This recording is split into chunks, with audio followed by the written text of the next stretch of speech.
You gave them every chance to win. If you look at this in slow motion, you can see Caitlin Clark clearly smiling in confusion, smiling in, did that really just happen? Smiling in, you Sly W.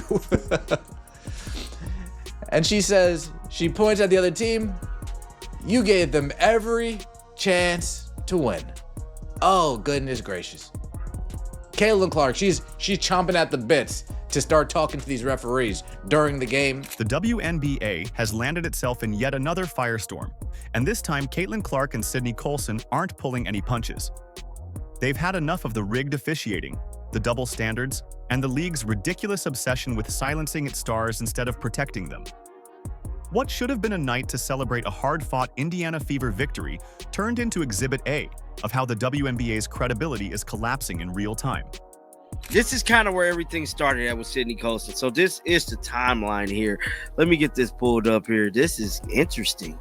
I didn't know she said all that today.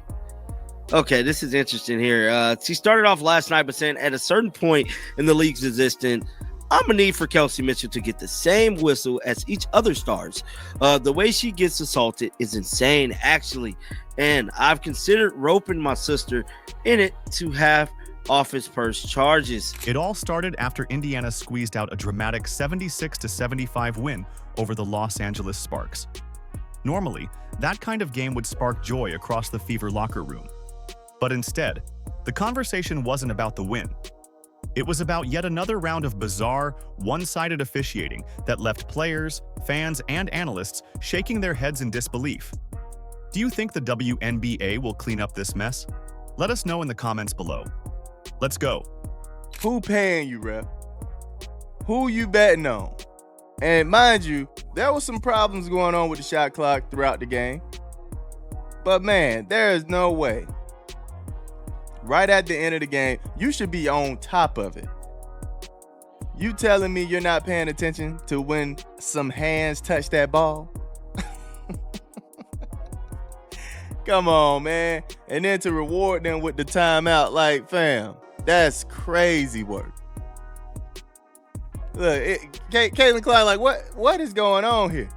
She's like, no. Look, Caitlin ready to run the floor, fam. Let's rewind to the second quarter. Kelsey Mitchell, Indiana's other scoring machine next to Caitlin Clark, drove hard to the basket. She beat her defender clean, and then, in full view of the arena, she got grabbed and yanked mid-drive. Not nudged, not lightly bumped, yanked. The foul was so blatant that even the people in the last row of the nosebleeds could see it. Everyone expected the whistle, but the referees? Silent. They swallowed it like the foul didn't even happen. Mitchell, tough as nails, finished the layup anyway, but the damage was done. The Fever bench went ballistic. There is one referee. We definitely have to check for betting slips for this guy right here. I think his name is like Agun Agazi, because it sure seemed like he did not want to let the Fever take away this win, making the last 1.9 seconds last almost 5 minutes. He was just like letting them call a reset timeout, and then he was like, no, it's a foul. But I think the worst part about that 1.9 seconds was when 0.4 seconds was left on the clock, and Kelsey Mitchell was at the free throw line. She was trying to miss on purpose because that takes time off of the clock, because if she would have made it in, they would have been able to inbound and possibly do a tip in. But this guy allowed a reset timeout. When do you allow a reset timeout with 0.4 seconds? That's when Caitlin Clark, sitting injured on the sideline but locked into the game as always, lost it. She stood up, shouting at the referees, waving her arms, screaming, "Call it! Call it!" Her energy set the tone. Then Lexi Hull jumped up too, furious at the no call. And what did the referees do? They slapped Hull with a technical foul. Let me repeat that. The player who got fouled got nothing. The player who committed the foul got to keep playing. And the teammate who dared to be upset about the injustice was the one punished. If that's not rigging, I don't know what is. That's what everybody saw in that game. Like, it didn't really matter what was going on. We all knew what was happening. We all knew what was happening there. And the game was being given. The game was absolutely being given to the Sparks. They were giving the Sparks every single chance possible to go and win that game. Even though realistically, did they deserve to win that game? Hell no. Hell no. They did not. And I mean that. They did not deserve to win that game. And the Fever weren't the only ones furious. Watching from her living room, sidelined with a torn ACL, Sydney Colson had seen enough. She grabbed her phone and fired off one of the most viral tweets of the season. At a certain point in the league's existence, I'll need Kelsey Mitchell to get the same whistle as other stars. The way she gets assaulted is insane, actually, and I've considered roping my sister in to have her office pursue charges. But Kelsey Mitchell's whistle last night was horrific. And Kelsey drove to the basket a lot. She is the type of person that just like goes through a lot of defenders, and she wasn't getting a call. This really was not her game. She was not hitting it from the three whatsoever, but everyone is entitled to having a bad game here and there. And I think she was kind of due for one because of the tear that she's been on lately. Even Sid Colson took to Twitter to talk about it, saying, at a certain point in the league's existence, I'm gonna need Kelsey Mitchell to get the same whistle as other stars. The way she gets assaulted is insane, actually. That wasn't a joke. That was Colson saying out loud what Fever fans have been screaming for months. This is not just bad officiating. This is systematic targeting. Indiana players are being mugged on the court and punished for even daring to complain about it. Colson's words were dripping with fury, sarcasm, and brutal honesty, and they resonated instantly. The tweet exploded online, racking up thousands of shares, with fans everywhere saying the same thing. Finally, someone said it. Of course, Caitlin Clark couldn't resist chiming in. Her response was perfect, short, sharp, and laced with sarcasm. Careful, you're going to get fined. 6 words that said it all. Because Clark knows better than anyone that this league doesn't tolerate criticism of its referees. You can get hammered on the court, ignored by officials, sabotaged by phantom whistles, but the second you call it out, the WNBA comes after you. And Clark wasn't exaggerating. She was pointing to a very real, very ugly track record. Get careful, you're going to get fined. Then Sydney Colson said, I can't get no more fine. So Lynn Dunn stated, agree, I will help pay the fine. So that's what Lynn Dunn stated yesterday about the fines. And Caitlin Clark said, love it. Everyone listen to Lynn. So it's definitely a lot of exchange going back and forth there. That's crazy. Just ask Sophie Cunningham. She's become the WNBA's poster child for what happens when you speak the truth about officiating. Cunningham has been fined not once, not twice, but 3 separate times for daring to question the refs. Her first crime? Lip-syncing to a TikTok song that mocked referees as stupid and useless. Boom, $500 gone. Then she dared to criticize inconsistency on her own podcast. Another $1,500 fine. And finally, she called out the obvious, that Paige Beckers was being babied by officials who blew the whistle every time she was touched, while Fever guards like Mitchell were being hacked with no protection. That honesty cost her again. Like, I love Paige to death. Do not get me wrong. I think, like, again, I think she's a hell of a player and, like, would love to play with her one day. But those refs were giving her every freaking whistle last night. Like, you literally couldn't touch her. Couldn't touch her. And that shit is so annoying to me. Like, and if you're going to do that, then give it to our guards. Like, I just hate the inconsistency. Like, when whistles are player-focused, that's, like, I mean, I think that's a huge problem. But then again, like, I don't know what sport that doesn't exist. But she's a rookie. She shouldn't get whistles as a rookie. Think about the message here. The WNBA, under Kathy Engelbert's watch, isn't protecting its players. It isn't prioritizing fairness. Instead, it's fining its own stars into silence. They're basically running a protection racket. Take whatever the refs give you or we'll hit your wallet. It's not just embarrassing, it's corrupt, and Colson knows it. Her response back to Clark summed it up with a gut punch. I can't get no more fine. Translation? She's already been punished by this system, and she's maxed out. When players start joking, or half-joking, about being fined into bankruptcy just for demanding fairness, it's not funny anymore. It's a damning indictment of a league that claims to be growing but refuses to fix its most glaring problem: corrupt, inconsistent refereeing. But let's not kid ourselves. This isn't just about one missed foul. This is a pattern. Over and over this season, Indiana Fever players have been hacked, shoved, elbowed, and targeted with excessive physicality. And the response has been predictable. Silence from the referees, punishment when the Fever protest, and smirks from opponents who know they can get away with it. It's the exact opposite of how a league should treat its biggest draw. Caitlin Clark is the face of women's basketball, the star who's filling arenas and breaking TV records. And yet she's the one being battered without protection.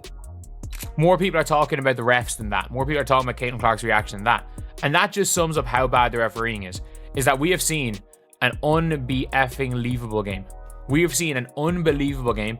A game where you're like, okay, maybe, just maybe, the Fever have not even just maybe, the Fever put themselves in a great position. They put themselves in a great position to succeed. But now you're looking and you're like, what do people remember from this game? Caitlin Clark having to be restrained by her team. The real outrage here isn't just about one game or one bad whistle. It's about the numbers. Cold, hard data, exposing a league-wide pattern of bias that has gone unchecked for far too long. Let's start with the headline stat.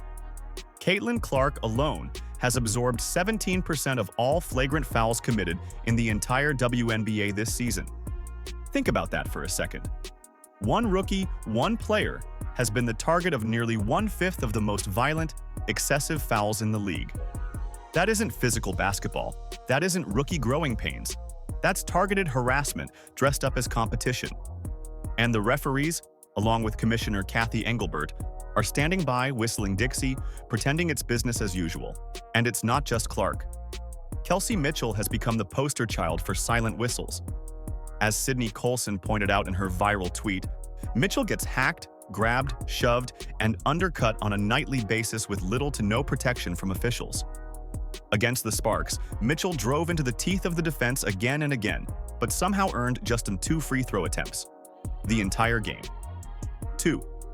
Meanwhile, other protected stars in the league get the whistle just for flinching on a closeout. That's not officiating. That's selective enforcement, and it's killing the credibility of the game. Please tell me y'all saw Caitlin Clark, the GOAT. Y'all saw Caitlin Clark crash out on the bald head ref last night. Please tell me y'all saw this. And she had Caitlin Clark spazzed on the referee last night. And I'm not mad about it. I see a lot of the haters talking about, oh, she be doing too much with the man. Mind your business. You are not in a GOAT's place, so stay out of a GOAT's business, okay? It's that simple. The officiating was awful last night. I don't know what was going on in that Los Angeles Sparks Indiana Fever game. The league's response? Not reform, not accountability. No, instead, they've decided the best way to deal with criticism is to fine anyone who dares speak up. Protect the ref's feelings, punish the player's honesty. Sophie Cunningham put it best when she said, "If I was a ref, I know I would mess up all the time, but when it's a simple call right in front of your face multiple times, what are you doing? That's not slander. That's not disrespect. That's a fair, reasonable critique." And how did the league respond? By docking her pay like she'd stolen from the team bus. It doesn't take a conspiracy theorist to connect the dots here. This isn't about one game. It's a systemic issue. The WNBA has created a culture where Indiana, and particularly Clark and Mitchell, are officiated under an entirely different set of rules. Coach Stephanie White has been warning about this all season, using words like egregious to describe the officiating double standard. She's begged the league for fairness, and what does she get in return? The same treatment as Cunningham, a fine. Because apparently, telling the truth about bad refereeing is now the most serious crime you can commit in the WNBA. It was this dude right here. And from what I've seen, the man has been a part of controversial calls all year. He's been a part of it all year, man. Oh my goodness. What was his name? Jack, what you say? Agan Abazi. Agan Abazi, man. This man is diabolical work to the WNBA. He's betting. Somebody get the shame bell. Ding, ding, shame. And the favoritism is so obvious, it's insulting. Watch any Fever game closely. What's a foul for one team magically becomes a no call for the other? Hard screens that nearly send Indiana players into the third row? Perfectly legal, play on. But if Indiana sets a screen that's even slightly firm, the whistle comes instantly. Clark so much as raises her eyebrows after a missed call, and she's barking at refs? Technical. But when opposing players throw elbows, shove her to the floor, or take cheap shots at her legs, it's all incidental contact. Fans can see it, broadcasters can see it, social media sees it. Everyone sees it except the 3 people wearing stripes on the floor. The most disgusting part is how the league weaponizes money to silence dissent. Let's put this in perspective. Sophie Cunningham earns roughly $90,000 a year. By WNBA standards, that's solid. But when you start docking her $500 here, $1,500 there, suddenly those fines add up to a painful chunk of her salary. Over $2,000 this season alone has gone straight back into the league's pocket simply because she refused to sugarcoat referee incompetence. And yet, that punishment has done the opposite of what Engelbert and her cronies hoped. It's backfired spectacularly. Hey, Ganabazi, how much money you got on that game? You took the Sparks to win, huh? Didn't you? You took the Sparks to win, huh? Didn't you? It's okay. It's okay. Maybe next time. Maybe next time you'll get the benefit of the doubt. The referees are bad, but the referees are absolutely horrendous in this game. There's no other way to call it for what it is. The referees are abysmal. And you can't help but wonder, is there foul play going on here? Is there foul play going on? Instead of muzzling the conversation, every fine has amplified it. Fans now rally behind players like Colson and Cunningham even harder. Fever supporters are literally offering to crowdfund potential fines so their stars can keep speaking the truth. Former Fever executive Lynn Dunn has publicly sided with the players, throwing shade at the league office in the process. What was meant to intimidate has turned into a megaphone. The Streisand effect in full force. Try to hide the corruption, and you've just made it 10 times louder. The timing couldn't be worse for the WNBA. This is supposed to be their golden era of growth. Caitlin Clark has dragged the league into mainstream relevance, shattering attendance records, boosting TV ratings, and putting the WNBA on nightly sports shows. She's the goose laying golden eggs, and what's the league's response? Not to protect her. Not to ensure fair play. No. They've decided to let her get beaten up like a tackling dummy and punish anyone who objects. It's like winning the lottery and using the money to buy expired milk. Sid Colson is someone that everyone used to call the face of the league because she gets along with everybody. So when she's taking to Twitter to complain about something, it must be bad. Because usually she's just really funny, kind of cracking jokes here and there. And although this was pretty funny, there was a tone of seriousness, like calling out the referees, because the way that the Indiana Fever has been officiated, I think she finally understands from being on the team. And I'm telling you, this team sticks together. Her whistle was so bad last night that Lexi Hull even got a tech for it. That's what makes Colson's voice so powerful. She's not even suiting up right now, sidelined by a torn ACL. Yet she still couldn't stomach the injustice, still felt compelled to call out the corruption from her living room. That's not attention-seeking. That's solidarity. That's leadership. And Clark's quick, sarcastic response. Careful, you're going to get fined. Showed just how normalized this intimidation has become. Players are no longer debating whether the refs are competent. They're debating how much money they can afford to lose if they dare to say it out loud. Here's the tragic irony. Fixing this isn't rocket science. The WNBA could easily implement standardized referee training, bring in independent evaluators, and create accountability measures. They could even adopt a simple principle. If a foul is obvious on one end, it should be obvious on the other. But instead, Engelbert and her team have chosen the laziest, most cowardly path: financial bullying. Keep the refs untouchable. Keep the players terrified. Pretend nothing is wrong. Sparks got every single call imaginable, and it was just noticeable, to the point you got Caitlin Clark running on the floor, ready to crash out on a ref in the middle of the game, to the point where it's obvious. It's obvious. It's like the fix was in. The fix was completely in. So the WNBA needs to do something about this. Kathy Engelberg, you need to get a hold of what's going on here. The officiating Kelsey Mitchell getting knocked around like a damn pin. And while they keep their heads buried in the sand, the game itself suffers. The integrity of competition is crumbling. Fans tune in and wonder if they're watching basketball or a rigged circus. Clear fouls go uncalled. Phantom fouls swing entire quarters. Technicals get handed out like candy to anyone who dares show emotion. And the stars, who should be shining brightest, Clark, Mitchell, even Boston, are forced to play under a microscope where every possession feels like it's being judged by a biased jury. The broader pattern is undeniable. Certain players and teams get preferential treatment, while others, especially the Fever, get the short end of the stick every single night. This isn't about enforcing the rulebook, it's about enforcing narratives. And now, thanks to Colson and Clark refusing to shut up, that rigged system is finally being exposed. The league's response only makes it worse. Fines for honesty, threats for criticism, silence when asked for accountability. It reeks of desperation. It screams that the league is more concerned with image control than fairness. And that's the part that should terrify fans. Because if athletes at the highest level are willing to sacrifice their own money just to shine a light on this corruption, what does that tell you about how rotten the system really is? So here we are. Caitlin Clark and Sydney Colson have ripped the mask off the WNBA's officiating problem. The whole world can now see what Fever fans have known all season. This isn't basketball, it's rigged theater.